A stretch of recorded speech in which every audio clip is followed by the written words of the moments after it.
Hello everyone, welcome to I exam my name is Kailash Tiwari और मैं स्वागत करता हूँ आई एग्जाम के इस प्लेटफॉर्म में to make your preparation 50% faster, जो हम हमेशा कहते हैं। और आपने सीसीआई के एग्जामिनेशन में देखा होगा, अगर आपने हमें फॉलो किया था तो हमने 50% अप्रोच, या जो हम कहते हैं 50% फास्टर अप्रोच से आपको गाइड किया, और उसमें आपको बहुत हेल्प हुई। कैसे हुई मैं भी आपको क्वेश्चन वाइज शो भी कर दूंगा।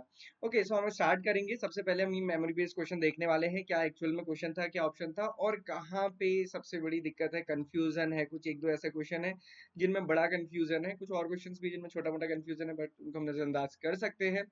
बड़े कंफ्यूजन वाले कोर्स है, क्वेश्चन है, उनको डिस्कस करेंगे। उसके बाद जो आपका मेजर क्वेश्चन होगा सर कट ऑफ, तो मैं अगेन अभी बता देता हूँ आपको। सो दोस्तों, जैसे वो एक सीरीज थी ना जहाँ पे वो कहता है कि कभी कभी तो लगता है अपन ही भगवान है। सो अभी मुझे वो फीलिंग बिल्कुल नहीं आई है। तो ये कट ऑफ क्या होने वाली है, बेस्ड ऑन जो हमने, आपने देखा होगा हम लोगों ने अपने टेलीग्राम चैनल पे वो भी किए थे, क्या बोलते हैं उनको, पोल पोल भी किए थे। बट उसके बेसिस पे भी ना मुझे कुछ समझ नहीं आता, क्योंकि अगर आप देखेंगे इस बार का पेपर तो लास्ट ईयर से मॉडरेट है। लास्ट आई का क्वेश्चन पेपर इसके हिसाब से इजी था, बट वहां भी आप देखिए 60s तक कट ऑफ गई थी।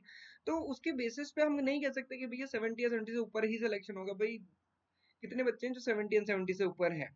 सो इंडिविजुअल आप कहानी देखेंगे ना तो अलग होती है। क्या होता है, मैं आपको जस्ट एक सिंपल सी चीज बताता हूँ। अभी मैंने सुबह ही बात कर रहा था, तो एक लड़का बच्चा बोलता है मुझसे कि सर मैं एक दोस्त कह रहा है कि 80 से तो ऊपर ही कट ऑफ जाएगी। मैंने कहा उसके कितने मार्क्स बन रहे हैं? सर उसके तो 60s में बन रहे हैं। मैंने कहा आपके कितने बन रहे हैं? मेरे भी 60s में। भाई तो ये 80 प्लस वाला है कौन? कोई है 80 प्लस वाला पहले? तो जब ये 80 प्लस वाले आपको मिले तो भी कोई बात समझ आती है। बट जब आप लोगों के है ही नहीं पहले, जो आपस में डिस्कस करते, फिर आप क्यों असम्पशन मान रहे हो? नहीं, आपने जो किया बस उसमें आश्वस्त रहिए। तो इसलिए मैं आपको दोस्तों बता दूं, अगर आप मेरे से यहाँ पे कोई कट ऑफ का नंबर देखने आए हैं तो मत देखो इस वीडियो को आगे। इसमें मैं कोई नंबर नहीं बताने वाला हूँ, ना मैं बता सकता हूँ। मैं अभी अभी मैं भगवान नहीं हुआ हूँ। सो ये चीज नहीं बताई जा सकती कभी भी। और जो बता रहे हो गैस वर्क है, गैस वर्क तो आप भी कर सकते हैं। आप मुझे कमेंट बॉक्स में बताइए कि आपको क्या लगता है कितनी कट ऑफ होगी, और फिर जिस दिन कट ऑफ रिलीज हो जाएगी उस दिन हम देख लेंगे किसने सही बताया था किसने नहीं बताया था। और जिसने सही बताया था उससे हम आगे भी पूछ लिया करेंगे। तो दोस्तों इन चक्करों में मत रहिए, अपना पढ़ाई कीजिए। यहाँ से लेसन्स लेना बहुत जरूरी है, सबक लेना बहुत जरूरी है। चीजें गलत कैसे होती हैं वो समझना बहुत जरूरी है, ताकि आपके आगे वाले एग्जामिनेशन में आए। बस इतना ही प्रीवियस ईयर पेपर का मतलब होता है, या फिर नेक्स्ट ईयर प्रिपरेशन करने के लिए। अब देखिए रीजनिंग का पेपर था वो इजी था। इसमें नंबर सीरीज के क्वेश्चन थे, इनइक्वालिटी के क्वेश्चन थे, सीटिंग अरेंजमेंट के क्वेश्चन थे, ऑर्डर बेसिस पे क्वेश्चन थे, ब्लड रिलेशन था, डिस्टेंस डायरेक्शन था, कोडिंग डिकोडिंग सिलॉक्स। तो ये क्वेश्चंस कैसे थे कि सारे के सारे इजी टाइप के थे, मॉडरेट टू इजी थे, कोई डिफिकल्टी लेवल इनमें बड़ा नहीं था। देन देखेंगे आप इंग्लिश में क्वेश्चन, आप देखिए आर्टिकल से related fill in the blanks वाले क्वेश्चन थे, वर्ड सब्स्टिट्यूशन से थे, इडियम्स पे थे, वर्ड मीनिंग स्पेलिंग मिस्टेक्स वाला क्वेश्चन था, para jumble paraphrasing synonym antonym and the reading comprehension. Again ये भी बहुत डिफिकल्ट तो नहीं थे, ये भी ठीक ठाक ही थे। जनरल नॉलेज में आप देखेंगे इंटरनेशनल और फाइनेंशियल, ये थोड़ा सा डिफिकल्ट वाले में थी। साइंस के क्वेश्चन रिलेटिवली इजी थे। स्पोर्ट्स भी हम कह सकते हैं कि किसी के लिए इजी किसी के लिए डिफिकल्ट, देखो मिलने तो डिफिकल्ट हो जाते हैं। बट हालांकि इस बार उसमें पंकज आडवाणी वाला पूछा था, क्योंकि वो तो मेरा फेवरेट स्पोर्ट्स है, तो वो तो मैं भी सही कर लेता ना, स्नूकर वाला या फिर पूल वाला। ओवरऑल जनरल से 4 क्वेश्चन पूछे गए थे। क्वांट्स में अरिथमेटिक के ही क्वेश्चन थे सारे के सारे। सो आई होप कि आपने उसमें से कुछ तो किए होंगे। अब हम देख लेते हैं एग्रीकल्चर में। तो हमेशा की तरह जो हमने पहले ही बोला था कि आपको मैक्सिमम क्वेश्चन दिखेंगे एग्रोनॉमी से, वो यहाँ पे थे। उसके बाद सॉइल साइंस से भी 5 क्वेश्चन थे, एंटोमोलॉजी से क्वेश्चन थे, फार्म पावर मशीनरी से क्वेश्चन थे। और जो मैंने आपसे कहा था कि वही क्वेश्चन थे, कि मैंने आपसे कहा था कि देखो या तो tractor based engine based question आएगा, या फिर कल्टीवेशन बेस्ड आता है। वही देखो आप, ये देखिए इंजन बेस्ड ही आया, ये सारे ही सारे ट्रैक्टर बेस्ड आए, तो सॉइल स्क्रैपर वाला आया था बेसिकली क्वेश्चन। करंट एग्रीकल्चर से तो बड़ा कोई क्वेश्चन था। नेशनल कमीशन ऑन फार्मर 2004 में बना, मैं स्वामीनाथन जी ने उसको हेड किया, तो हर किसी को पहले दिन से पता है। पीकेवीवाई कब शुरू हुई, सीआईसीआर कहाँ पे लोकेटेड है? 18 जुलाई को जो हमारी डेली एग्रीकल्चर अपडेट्स वाली इमेज आती है उसमें हमने ये दिया था कि सीआईसीआर कहाँ पे है। ऑर्गेनिक फार्मिंग वाला क्वेश्चन, ये सारे क्वेश्चन हमने करे थे। एग्री मार्केटिंग में भी मैंने आपसे कहा था कि देखो या तो लॉ ऑफ डिमांड पे क्वेश्चन आएगा और मार्केटिंग पे क्वेश्चन आएगा, market on the basis of competition ये क्वेश्चन पूछा जाएगा। सो वो क्वेश्चन आए थे। इसलिए हमेशा देखो लर्निंग क्या है यहाँ पे, लर्निंग ये है कि हमेशा ये समझिए कि जिस समय हमारे पास सिलेबस है तो हमको ये भी पता है कि ये एग्जामिनेशन का लेवल क्या है। दूसरा हमें ये पता है कि जॉब किस टाइप की, जॉब प्रोफाइल जो हम कहते हैं, उसके बेसिस को भी थोड़ा समझने की कोशिश कीजिए किस टाइप के क्वेश्चन पूछे जा सकते हैं, और उसी टाइप के क्वेश्चन पूछे गए। और जब हमारे पास प्रीवियस ईयर पेपर है तो ईजी हो जाता है। देखिए पैथोलॉजी से पूछे गए थे। मेरे को लास्ट दिन जो मैंने आपको क्वेश्चन पेपर सॉल्व कराया उससे डायरेक्ट 2-3 क्वेश्चन आए थे। मोनोसोनी वाला क्वेश्चन उस दिन भी मैंने सॉल्व कराया था, लॉ ऑफ डिमांड वाला मैंने सॉल्व करवाया था, सीआईसीआर उसमें सॉल्व करवाया था। हॉर्टिकल्चर के क्वेश्चन मैंने किए थे, उसमें बच्चों ने नीचे बोला सर हॉर्टिकल्चर तो सिलेबस में नहीं है, आपने तो आउट ऑफ सिलेबस करा दिया। अब देखो ना क्या होता है कि सिर्फ एक चीज देख के आप पूरा एनालाइज कर लेते हैं। बट यहाँ पे भी आगे हॉर्टिकल्चर के क्वेश्चन, अब क्या कहोगे उनको? बोगनविलिया की म्यूटेंट वैरायटी ऑफ फेनुग्रीक पूछ लिया, जो इजी भी नहीं है, जो डिफिकल्ट लेवल में है। ये तो मैंने तो बेसिक ही पूछा था, यहाँ पे बहुत डिफिकल्ट उन्होंने पूछा था, तो इसलिए थोड़ा सा समझना है। फिजियोलॉजी नहीं था सिलेबस में, फिर भी पूछा ना उन्होंने, ग्लाइकोलाइसिस पूछा, हेजेंस लाइक पैथो और इल्यूफाइट्स किसे कहते हैं। यहाँ पे नाइट्रोजन फिक्सेशन बैक्टीरिया तो मैंने पढ़ाया था, माइक्रोब्स वगैरह का क्वेश्चन पूछा था। तो ये लर्निंग है हमारे लिए। लर्निंग क्या है हमारे लिए? हमेशा ये समझिए कि क्वेश्चन कहाँ से पूछे जा सकते हैं, ऑर्गेनाइजेशन क्या करता है, ऑर्गेनाइजेशन वो क्वेश्चन पूछेगा। सिंपल सी बात है, तो लोन वाले क्वेश्चन पूछेगा ना एएफओ में, ये चीज ध्यान रखना है। अब ये क्वेश्चन है जिसमें डाउट है, देखो क्या है इसमें, पेनिसिलियम मोल्ड तो होती ही है, कह रहा वो है ही। फिजीरियम विल्ट कॉज करता है, करेक्ट है। Aspergillus bread mould of fungus, तो ये ब्रेड मोल्ड नहीं है ना? आपको सभी को पता होगा, राइजोपस को हम ब्रेड मोल्ड बोलते हैं, पिंक मोल्ड हम बोलते हैं न्यूरोस्पोरा क्रासा को। एंथ्रेक्नोज भी अगर आप यहाँ पे देखेंगे ना, एंथ्रेक्नोज भी अगर बच्चे जैसे कह रहे कि ओईडीएम, तो अगर ये ओईडीएम भी होगा तो भी एंथ्रेक्नोज नहीं होगा, तो मतलब ये कैसा हो जाता है फिर, उसमें करेक्ट इनकरेक्ट हो जाता है, क्योंकि एंथ्रेक्नोज आप देखो कोलेटोट्राइकम या बाकी जो सेक्सुअल स्टेज उससे होता है, इससे क्या होता है, पाउडरी मिल्ड्यू। तो ये यहाँ पे एक कंफ्यूजन क्रिएट करता है, बट यहाँ पे स्पेलिंग भी सही नहीं लिखी है। अब इसके पीछे मंशा क्या थी बनाने वाले की, वो वही समझ सकता है, क्योंकि ऐसी हो जाती है कई मिस्टेक। अब इस मिस्टेक पे जो सीसीआई वो क्या करता है, वो आपको देखना है। आप अगर वहां पे चीजें हैं तो आप उसमें जरूर क्वेश्चन रेज कर सकते हैं। दूसरा क्वेश्चन है, फेनुग्रीक में कौन सा स्टेरॉइड प्रेजेंट है? अब सेपोनिन दिया है। अब देखो आप रिसर्च पेपर देखेंगे, फेनुग्रीक का है, सिंपल सा ये मेरे को जो रिसर्च पेपर मिला, चैप्टर है बेसिकली, कोई रिसर्च पेपर नहीं है, तो उसमें फाइटोकेमिकल्स का बताया उन्होंने बताया कि भी देखो जो मोस्ट इंपॉर्टेंट फाइटोकेमिकल्स है सीड फेनुग्रीक में से, स्टेरॉइडल सेपोजिनिन होता है, जिसमें डाइसोजेनिन होता है, ट्राइजोजेनिन होता है, येमोजेनिन होता है, फ्लेवोनॉइड्स होते हैं, अल्कलॉइड्स होते हैं, और साथ ही साथ ये सारी चीजें होती हैं। तो अब वो सेपोनिन भी है, डाइसोजिन भी है। अब दोनों ही चीजें सही है, तो यहाँ पे आप बोल तो सकते ही हैं, बट अगेन दोनों में से वो किसको सही मान रहे हो, ये छोटी छोटी मिस्टेक कभी कभी हो जाती हैं, बट उस केस में जनरली हमने देखा है कि वो क्वेश्चंस को हटा देते हैं फिर। तो आप वहां पे अपना रेज तो कर सकते हैं बेसिकली, बट इसके बारे में आप भी बताइएगा आपको क्या लगता है। बट ये दो मेजर जो क्वेश्चन मुझे भी लगे कि जहाँ पे थोड़ा सा कंफ्यूजन तो डेफिनेटली है, क्योंकि ओईडीएम बेसिस पे एंथ्रेक्नोज मार के आए हैं, तो मुझे लगता है वो भी आपने सही ही सोचा अपने हिसाब से। अब वो गलत हो जाएगा तो स्पेलिंग की वजह से वो एक डिफरेंट चीज है, बट यहाँ पे सेपोनिन और डाइसोजेनिन में भी दोनों चीजें सही हैं। ओके, अब देखिए जो क्वेश्चन पूछे गए थे, देखिए मैं यहाँ पे ना तो क्वेश्चन एक्सप्लेन करने वाला हूँ ना आंसर एक्सप्लेन करने वाला हूँ, क्योंकि आपके पास आंसर शीट आ चुकी है। बस हमेशा ये समझिए कि जब आप कोई भी एग्जामिनेशन आगे भी देने वाले देने जाएंगे या देंगे, तो ये समझिए कि क्वेश्चन क्या पूछे जाते हैं, और सही गाइडेंस, जो मैं हमेशा आपसे बोलता हूँ ना, सही गाइडेंस कब आती है, जब एक एक्सपीरियंस आपको होता है, जब आप बहुत सारे एग्जामिनेशन देते हैं, देखते हैं। So simple law of demand का क्वेश्चन देखो मैंने कराया था लास्ट दिन, वही क्वेश्चन यहाँ पे आया, ये मैं क्वेश्चन सॉल्व करवा रहा था उस दिन, जिसमें कुछ बच्चों ने कहा कि सर ये तो आपने बिल्कुल इरेलेवेंट क्वेश्चन करा दिए। सो अगेन अपना अपना नजरिया है, क्योंकि देखो मैं एक चीज कहता हूँ भाई, बच्चा कैसे पहचान सकता है एग्जाम से पहले कि ये इरेलेवेंट है कि रेलेवेंट है? आपके पास पेपर था क्या जो आपने ऐसा बोला? तो ये चीज थोड़ा सा समझनी है, क्योंकि हम वो कहते हैं ना, जब हम किसी से गाइडेंस ले रहे हैं तो हम उस पर भरोसे के साथ जा रहे हैं, तो वो भरोसा थोड़ा आपको बनाए रहना चाहिए। बेस्ड ऑन इतने सारे टाइम से, मैं इतने टाइम से हूँ, मैंने खुद एग्जामिनेशन दिए हैं, निकाले हैं, मैं अपने आप को उन छपरियों में काउंट नहीं करता कि जो ग्रेजुएट होते हुए एआरएस के लिए पढ़ा लेते हैं, डिस्पाइट बीइंग मैं पोस्ट ग्रेजुएट हूँ, और मैंने पीएचडी के लिए प्रिपरेशन की थी, और मेरी अच्छी रैंक भी थी, बट मैंने पीएचडी नहीं किया है। तो बट फिर भी मुझे कॉन्फिडेंस नहीं है कि मैं पीएचडी वालों को पढ़ा दूंगा, तो ये चीज भी थोड़ी समझनी है। अब ये क्वेश्चन मैंने देखो, कॉटन कॉटन की स्पीसीज की जिसका लॉन्गेस्ट स्टेपल होता है, मैंने आपको बहुत शॉर्ट ट्रिक बताई कि कैसे आप इसको याद कर सकते हो, अरहर और हिरबा। और उसमें बच्चों ने कमेंट में भी किया था, मैंने पूछा भी था कि सबसे जो फाइबर लेंथ है सबसे लॉन्ग किसकी होती है, तो बच्चों ने आंसर किया था उसमें। अब देखो जिन बच्चों ने आंसर किया होगा ना, उनको पता होगा, वो यहाँ भी कमेंट कर सकते हैं, गॉसिप एविडेंस। ये चीज समझना है कि हमेशा क्वेश्चन कहाँ से आ सकते हैं। मुझे ये बहुत इंस्टिंक्ट होती है हमेशा कि ऐसे क्वेश्चन जहाँ पे कंफ्यूजन है ना, ये भी पूछा जा सकता था, कौन सा डिप्लॉइड है, कौन सा एलोट्रेट्राप्लॉइड है। ये सिंपल सी चीजें हैं जो पूछी जा सकती हैं। भाई क्या ऐसा डिफरेंट है अमेरिकन कॉटन में इंडियन कॉटन की कंपैरिजन में, कि वो अच्छा है या फिर ये अमेरिकन अच्छा है? Okay, pink bollworm is serious paste of which of the following, किसका पेस्ट? ये तो सिंपल क्वेश्चन पूछा है इन्होंने, तो ये तो आप बता ही सकते थे, ये तो हमने हमने तो थोड़ा उसको हाई डिफिकल्टी लेवल में ही डिस्कस किया था, है ना, पिंक बॉलवर्म को।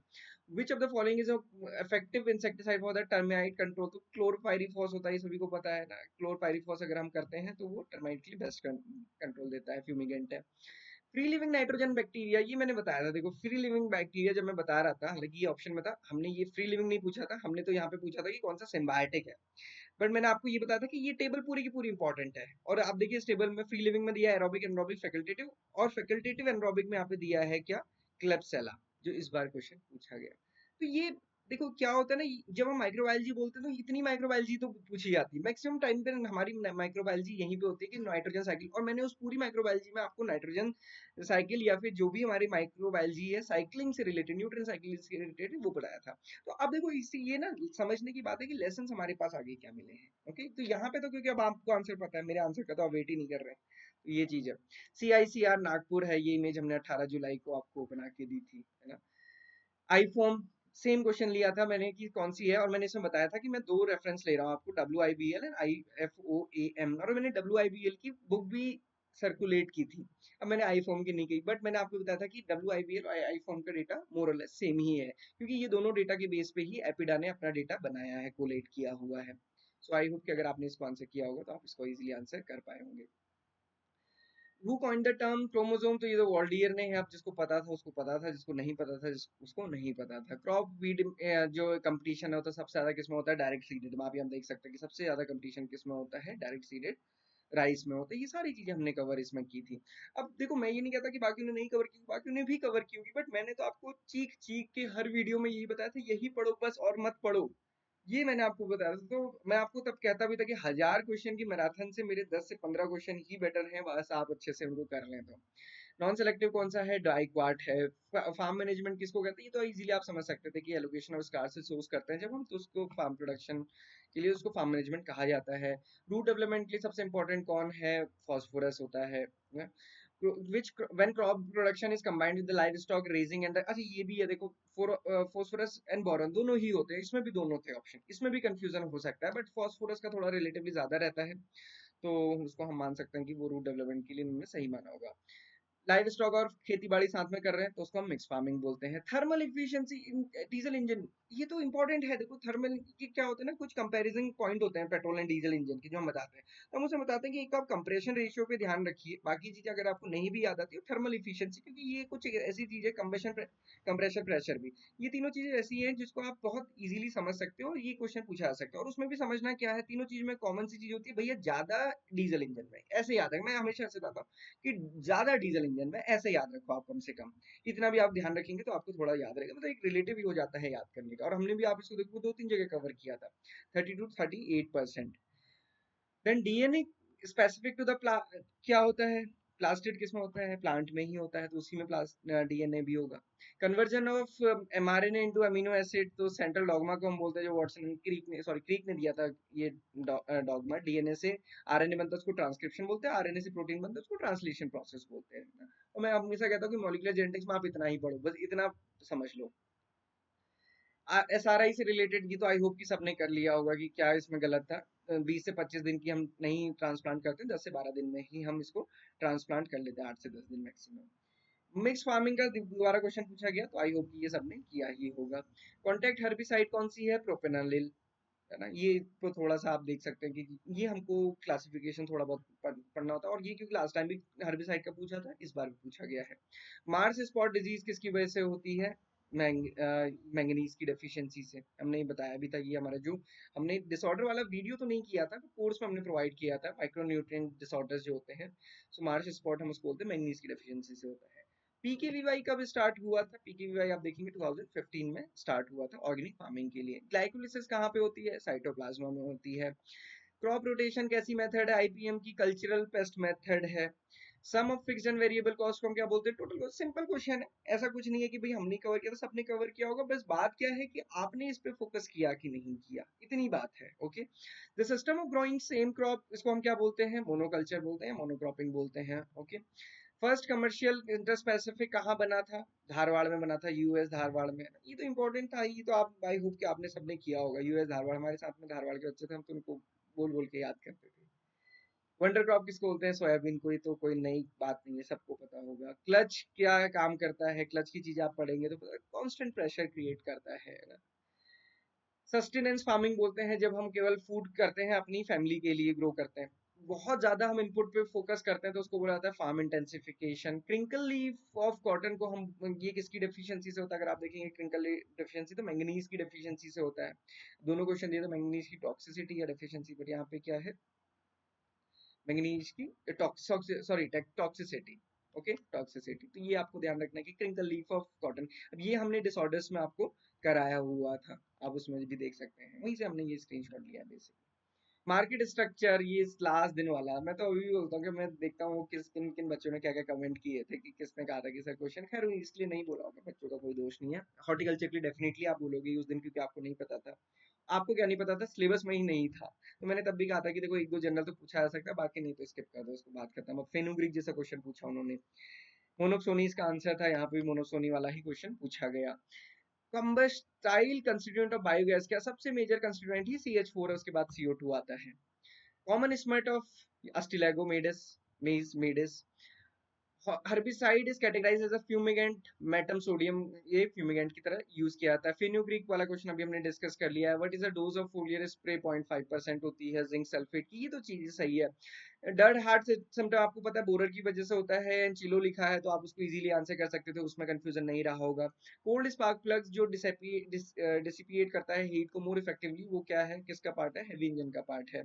ये तो सिंपल क्वेश्चन था भाई, क्या है, ट्रैक्टर कितना ट्रेवल कर रहा है इनटू उसकी एरिया कितना, विड्थ कितनी है, डिवाइड बाय 10 कर दीजिए, ये इसका आंसर आपका आ जाएगा। तो सिंपल भी अगर आपने 6 × 20 करने भी कोशिश करी होगी तो यही मुझे लगता है कि आपका आंसर आएगा। और मतलब जो सिंपल कैलकुलेशन यहाँ पे दिखती है, अगर कोई फॉर्मूला नहीं भी पता है तो। नाइट्रोजन रिक्वायरमेंट शुगर बीट की क्या है। कमीशन फॉर एग्रीकल्चर किसने बनाया था, डॉक्टर एम एस स्वामीनाथन जी ने। इस जो विंड इरोजन का एस्टिमेशन है IKCLV, लास्ट टाइम RKLSCP पूछा गया था, ये बहुत जगह पूछा गया last year RKLSCP। Penicillium antibiotic 1928 में थी। निस्टेटिन, इसको हम याद करते थे, एंटी फंगल एंटीबायोटिक, ये डिफिकल्ट काइंड ऑफ क्वेश्चन है, मैं तो कह भी नहीं सकता कि इसको पढ़िएगा क्योंकि कहाँ आएगा पता नहीं। फ्लडिंग किसके लिए हेल्पफुल है, वाइड ग्राफ के लिए। हुक्स लॉ किसके लिए, stress is directly proportional to the strain, ये हुक्स लॉ बोलता है। अब फिर हमने सबके नहीं ढूंढे क्योंकि बहुत टाइम लग रहा था। तो रेसिनिन यहाँ किसका है, कैस्टर से लिया जाता है। ग्लाइऑक्सिसोम्स क्या है, ग्लाइऑक्सिलेट मेटाबॉलिज्म करते हैं, तो ये तो डिफिकल्ट भी नहीं है क्वेश्चन। फेलेरिस माइनर का क्या है, अगर ये दिया है तो आप कैसे निकालेंगे, वीट कंट्रोल एफिशिएंसी 50%। एस्पेजिलस, ये तो क्वेश्चन डाउटफुल है, जो हमने आपके साथ डिस्कस किया। वर्किंग लाइफ ट्रैक्टन कल्टीवेटर कितनी है, 2500 hours. Siphoning type of mouth part में प्रोबोसिस किस कंपोज्ड ऑफ गिलिया, ये थोड़ा डिफिकल्ट क्वेश्चन है, हम कह सकते हैं डिफिकल्टी लेवल इसमें हाई रही है। Gamma ray induced variety, mutant variety जो बोगनविलिया कल्टीवार की था, अभी तो बहुत ही डिफिकल्ट था। अच्छा मुझे कमेंट बॉक्स में बताइएगा किसका क्वेश्चन सही है। महारा वेरीगेटा, जिसको पता था। ओके, IIT खड़गपुर ने ये PHDC बनाया है। पेनिसिटम ग्लॉकम होती है जिसमें हैचन्स लाइक पाथवे होता है, क्योंकि तो आप थोड़ा सा यहाँ पे देख के बता सकते थे कि पेनिसिटम ग्लॉकम ही है जो C4 है। लैंड स्क्रैपर क्या करता है, लैंड सॉइल मूवमेंट या फिर रिक्लेमेशन, या फिर आप देखो ये स्क्रैपर सॉइल मूवमेंट के काम में आता है, रिक्लेमेशन के काम भी आता है। Okay, plant which grow at full intensity is known as the heliophytes. Heliophytes का आता है। सस्टेनेबिलिटी यील्ड इंडेक्स 0 से 1 के बीच में होता है। इसमें कुछ डिफरेंस नहीं है, इसलिए मैं जस्ट रीड कर रहा हूँ ताकि जो भी बच्चे प्रीवियस ईयर पेपर देखना चाहें, क्योंकि एक्सप्लेनेशन के लिए तो हमारी सेपरेट चीजें चलती हैं, और यहाँ पे क्योंकि आप देखना भी नहीं चाहते होंगे एक्सप्लेनेशन, तो अभी तो क्यों ही डिस्कस करना, है ना। Charles Chamberland, difficult question. Okay, हमें एनालिसिस ही करनी, तो ये चीज समझ आनी चाहिए। तो ये बस इतने ही क्वेश्चन थे। आपने देखा कि जो कवरेज है, कवरेज से मैं, कवरेज तो देखो सारी जगह ही होगी, उसमें कोई बड़ी डाउट नहीं है कि हम नहीं किया, सभी ने किया होगा। और उसके साथ साथ क्या है, कवरेज के साथ साथ यहाँ पे हमने तो देखो सारी चीजें आपको कहीं ना कहीं वो मिलेंगी, बट क्या होता है, क्या वो हम याद कर पाए थे। बुक में लिखा होना एक बात होती है, माइंड में आना और वहां पे सही आंसर करना दूसरी बात होती है। तब वो पाता है जब आपको ये पता होता है क्या चीज इंपॉर्टेंट है, तो वो चीज ध्यान रख के हमेशा पढ़िए। तभी मैं कहता हूँ कि जरूरी नहीं है कि हजार हजार घंटों की आपने हजार हजार क्वेश्चन की आपने 25-60 में अध्ययन कर लिया, उससे कुछ फायदा नहीं होने वाला, अनलेस कि आपको ये पता नहीं चला कि इस टॉपिक से। क्योंकि मान लीजिए टीचर ने एक टाइप का क्वेश्चन करा दिया है, अब आपकी जिम्मेदारी है उसको इंपॉर्टेंट समझ के आपने उससे रिलेटेड 3-4 क्वेश्चन और करने हैं, है ना। ऐसा तो नहीं है कि सारा टीचर ही कराएगा भाई सारी जिम्मेदारी, तो थोड़ा सा आपको भी देखना, इसलिए ये चीज इंपॉर्टेंट है। So this is all for today. अपना आपका जो भी डाउट क्वेरी क्वेश्चन है जरूर बताइएगा, आपको कैसा लगा प्रिपरेशन के टाइम पे, और आप नेक्स्ट किस एग्जाम की प्रिपरेशन कर रहे हैं जिसकी आपको हेल्प हमसे उम्मीद है, तो वो जरूर बताइएगा। Thank you for watching this video and have a great day ahead.